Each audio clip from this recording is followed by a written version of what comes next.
Hey guys, this is Noah with Learn Meta Analysis, and one of you guys asked a really interesting question the other day, which is that can using our local models in Open WebUI hooked up to our Zotero, can that actually perform better or at least on the same level as NotebookLM? And that was a really interesting question. I hadn't actually considered that question before. So, of course, I had to test it. This is actually, in all openness, this is like 2 or 3 hours after they asked the question on the YouTube video. And I was like, I just gotta know. I gotta know the answer. So here we are. I have tested this. I'm gonna show you the setup. And then I have recorded all of the results here in a Google Sheet for us to look at, and I've also marked my preferred response as well. So let me show you the setup and how I tested this, and then I'll walk you through some of the results. So first and foremost, let's talk about my RAG setup, because that's what we're finding is the most important piece here. So when I go into my admin panel of Open WebUI, I go into my settings and I go into my documents. Here you can see that my embedding batch size is only 1. I'm using Ollama. I'm using Snowflake Arctic Embed 2, which I talked about in a previous video, and I really have liked it so far. My query parameters, I have the top K as 20. I did change my RAG template, okay? So I found a document online, I'll include a link to it that I used, and then I just slightly modified it for my use case. This has made a huge difference, by the way, so definitely recommend playing with that RAG template. I'm very happy with what I have right now. Chunk parameters, I'm still using the default text splitter. I'm still using 3000 as my chunk size with 100 overlap. Okay, so the next thing that I did is I went into my knowledge and I created this new collection. I just called it NotebookLM, and I uploaded my 43 studies here. So NotebookLM has a top out of like 50 studies, I think, if I remember right. So I just had a folder of 43 studies that were consistently about pedagogical agents. So I uploaded them all here, and then I went into my chat, right? So all I did was I started a new chat. You can see up here, I have Granite 3.1 Dense 8B and I have Granite 3.1 Dense 2B. So I'm gonna run these two simultaneously. I left all of the controls as the default. So I know that in previous videos I talked about turning the temperature down. I actually forgot to do that in this testing, and I'm not sad that I didn't because the results were really good. So what I did here is I just hit hashtag for knowledge, I selected NotebookLM, and then I typed in the 3 control questions and it runs it simultaneously. So I'll just show you an example. What are pedagogical agents? Okay, so this is how the results came up, and then I just copy pasted the results from the 8B column into my spreadsheet and the results from the 2B column into my spreadsheet. So this doesn't take terribly long to actually run, and this is the first of these chats, so it will take a little bit longer, but you can see there are 8 billion parameter models already spitting out a result here. So I'll just let this finish real quick, and then I'm gonna close this up and show you what I did in NotebookLM, which is absolutely nothing rocket science. I think it's probably the same way that 99% of us use NotebookLM. So we'll just let Granite 3.1 2 billion kick out its answer real quick, and then I'm going to I was actually going to close this. I'll just minimize it and let it run in the background. Okay, so here we are on NotebookLM, and on NotebookLM all I did was upload the same 43 articles over here, and then I typed in my 3 questions right here. Something I should mention to you, okay, is that in Open WebUI, this just finished, so in Open WebUI for each question I started a new chat. Okay, so like I'd ask one question here, and then I go up here and I click new chat, and then I'd hashtag the knowledge base again, and I'd ask the second question. In NotebookLM, I just asked the first question, so I'll just do the same thing here. So I would be like, what is a pedagogical agent? I'd ask that question, it would give me an answer, and then I just typed in the next question right here. And the reason is because I don't really use NotebookLM that often, so I didn't know how much of this context gets carried over into the second question. But once it gave me an answer, I just copied that into the spreadsheet, then I asked the second question right here. Okay, so nobody wants to watch me run through all these things, so let me tell you about the spreadsheet that you can take the time to look through. The link is in the description, but let me briefly describe it. So I'm calling my local AI research assistant Dwayne. That is what I have named him. And so I have details here. NotebookLM was on default settings. I tested Dwayne with Granite 3.1 dense, 2 billion, and 8 billion parameters. Temperature, I left it on the default, which for Ollama is 0.8. I did not change context window or any of those other parameters. I called the knowledge base with the hashtag, and I did not use a custom model, meaning I was just using this. I didn't set it up in any way custom. My embedding model was Snowflake Arctic Embed 2. My top K was 20. My chunk size was 3,100, and that's characters, not tokens, same as before. For those of you who might want to copy the RAG template that I used, it's right here on line 4. So you can see it's right here, and you can copy this if you'd like to try it. So the first question that I asked was for these three things, these three different models, to summarize the consistent findings across pedagogical agents. So you can see that the NotebookLM, NotebookLM and the 2 billion parameter model, they both gave answers that were around the same length. The 8 billion parameter was a little bit longer. My preferred answer of these three was the one that I highlighted over here in green from the 8 billion parameter version of Dwayne. So I will let you guys run through here a couple things that I just want to point out. This is going to make it seem like NotebookLM didn't include citations, but it did. Okay, they just didn't copy over here. So you can see like where there's this space before the period, that's where NotebookLM cited something, but just the citation didn't move over. So as you're looking at this, please don't think NotebookLM isn't citing things. It is citing things. It just didn't get carried over into my spreadsheet very well. So I just wanted to point that out. The other thing is note that there are citations included in both of these citations as well. Okay, so let's go over to the second question. So that puts one vote for Dwayne 8 billion parameters for these three models for the one that I tested. So my second question was, what are the most common theoretical frameworks driving pedagogical agent research? So as you look across these here, again, all of them included citations, but we have, I'd say, some overlap, but also kind of sort of not really overlap. So the important ones that I was looking for here was something about social agency theory, something about persona effects, something about cognitive load theory. I know ZPD and constructivism are sometimes mentioned in these papers, but I wouldn't say they are like the most driving frameworks here. And I know that's also not the question I asked. I asked what's the most common, so keep that in mind.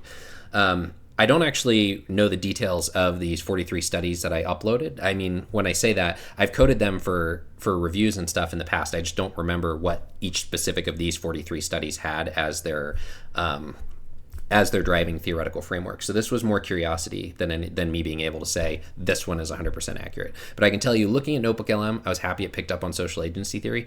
However, their description is a little bit brief of what makes social agency theory really unique in learning.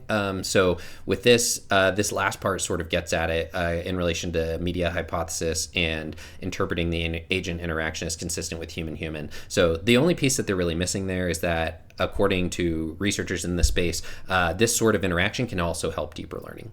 So persona effect, this was definitely a big one that was nice to see. Same with cognitive load theory.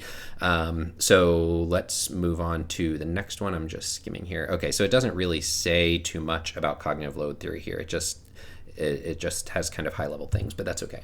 When we move on to the second one, we do have a good citation here of Sweller's paper from '88.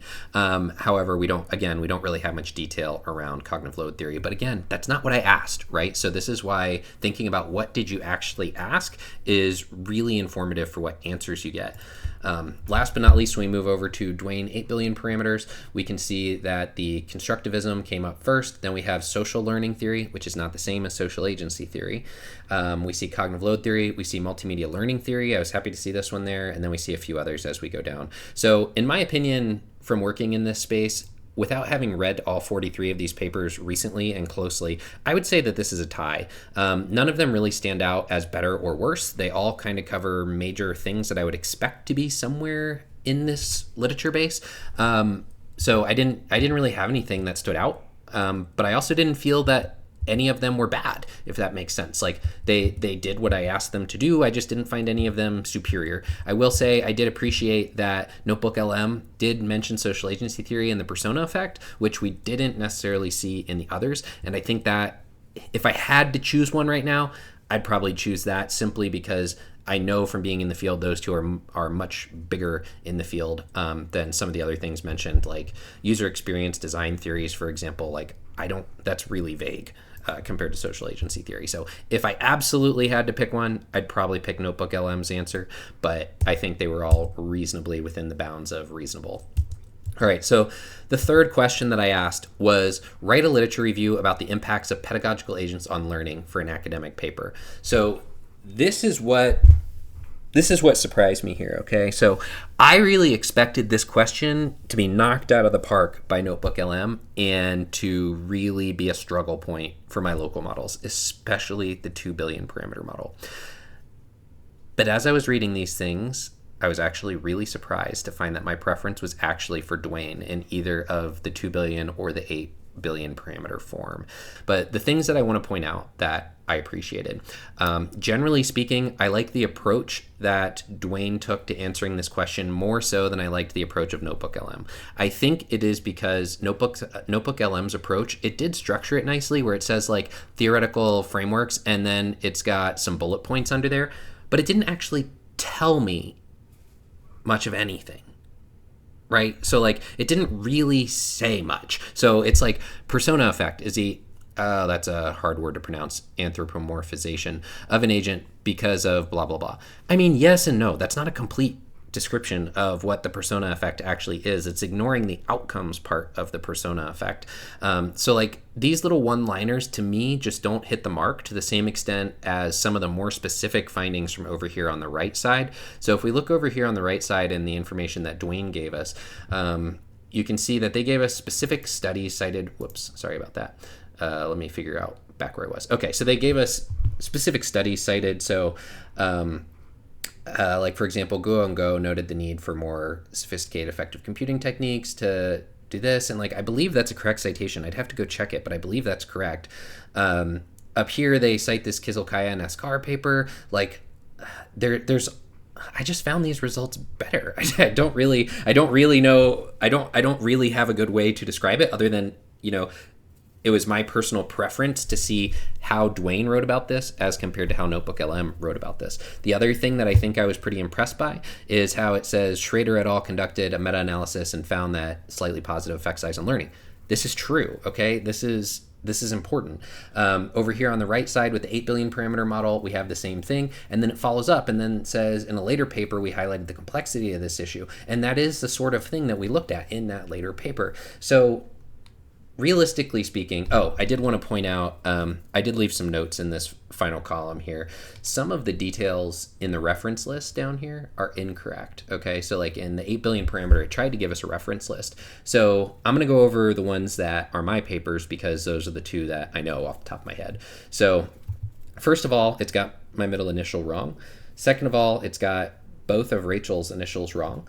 The impact of pedagogical agents on learning performance, that is not the name of the article, and that is not the name of the journal. However, Schrader, Adisop, and Gilbert, 2013, is the meta-analysis, and it's cited correctly here in text for what they're finding. So moving on to the second one, you can see there's some similar errors here. So like Will's first initial isn't M, and the second one isn't C either. So like some of these details are incorrect. I do believe, though, that this measuring pedagogical agent persona and the influence of agent persona on learning, I think that is the correct title, and it was in Computers in Education if it's like the paper that they're talking about was in Computers in Education. So here's what I do.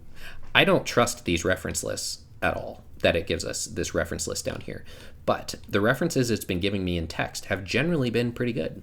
They're not 100%. I'm not saying copy paste this and use this. What I'm saying is this got me a heck of a lot closer than I ever expected it would. And I certainly didn't expect a 2 billion parameter model to be doing this as well as an 8 billion parameter model or anywhere near as well, or maybe even better in some cases than however many billions of parameters are in NotebookLM. So long story short, I really want to thank you all for asking this question of how does my local LLM connected to my own papers perform compared to NotebookLM? Because to be honest, beforehand, I would have said, it's probably not as good. And when I entered this video, I really expected to say, this is nowhere near as good. But what I found is it's at least as good.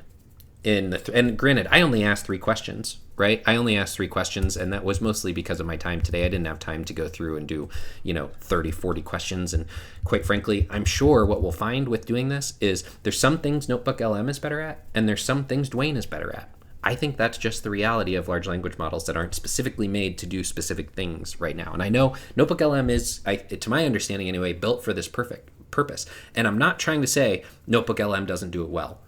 I think we can all agree. NotebookLM is pretty impressive. Like NotebookLM has really done well with summarizing a lot of these papers. It's just compared to my local model that I have fine-tuned some of the parameters of here, and I use the word fine-tuning. I don't mean real fine-tuning. I mean, I changed the RAG template. I set my top K. I used a specific embedding model, things like that.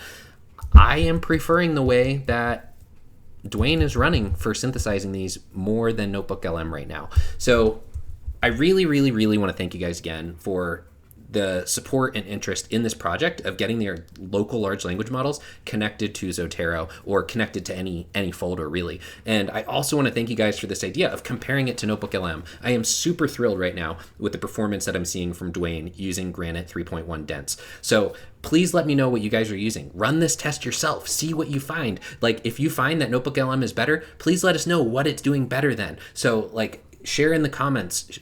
Provide links to videos if you do comparisons. I would really love to know what is working well for everybody. And by doing this, we can all help us save time together. We can all learn more effectively, and we can all learn to synthesize this stuff more effectively. Nobody likes wasting time, or at least nobody I've met really likes wasting time. So any information that you guys have about what is working well, or even more importantly, maybe what isn't working well, please feel free to share that in the comments.